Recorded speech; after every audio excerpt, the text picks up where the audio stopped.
જય સરદાર.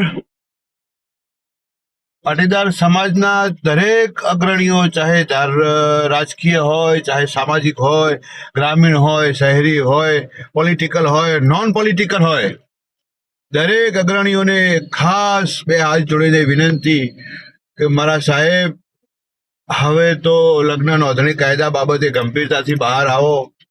ક્યાં સુધી આવી રીતે મહેસાણાવાળી ઘટના તમે જાણીને ગઈકાલે, ક્યાં સુધી આપણે આપણી સમાજની દીકરીઓ આ રીતે હોમતા રહીશું?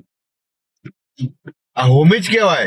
જે રીતે આપણે અનામત આંદોલનમાં 14 દીકરા હોમ્યા ને, એ રીતે આ પણ આપણી દીકરીઓ હોમાઈ રહેલી છે. પણ તમે લોકો આગળ નહીં આવો તો કાયદો બદલવા માટે બહુ તકલીફ પડશે. અને કાયદો બદલાય જ. એ અનામત આંદોલન વખત પણ આવું જ સાંભળવા મળતું હતું કે શક્ય નથી, જોગવાઈ નથી. જોગવાઈ એ થઈ અને 10% EWS પણ મળી, પણ એના માટે આપણે ઘણું ખોયું. મા બેનને ગાળો ના સંભળાય એવી ખાધી આપણે. ઘરના અંદર જઈને તોડફોડ આપણે સહન કરી. ગાડીના કાચ ફૂટ્યા, 14 દીકરા હોમ્યા, અને હજી પણ જે લોકોને ગોળી વાગેલી છે એ દીકરાઓ હજી હેરાન થાય છે. એવી જ રીતે કાયદો નહીં બદલાય ને, એ વસ્તુ ખોટી છે. બદલાશે અને આપણે બદલવાનો છે જ.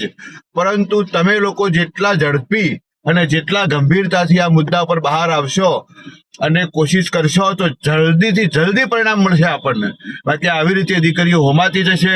મહેસાણાવાળી ઘટનામાં તો બહુ જ જાગવાની, બહુ શીખવાની જરૂર છે કે તદ્દન ખોટો કાયદાનો દુરુપયોગ થયો કે ના થયો. એક્રોસિટી કાયદાનો દુરુપયોગ થયો છે. હું જવાબદારીપૂર્વક કહું છું કે એક્રોસિટી કાયદાનો દુરુપયોગ ત્યાં થયો છે. છતાં પણ આપણા દરેક પક્ષના, આમ આદમી પાર્ટી હોય, કોંગ્રેસ હોય, ભાજપ હોય, બધા જ ગયા. એક પણ બોલવા તૈયાર નથી. એટલે એ લોકોને છોડો અને આપણે જનતા, એ જ સામાન્ય જનતા, એ જ બહાર આવવું પડશે અને ગંભીરતાથી આવા મુદ્દાઓ ઉપર વિરોધ પ્રદર્શન કરવું પડશે.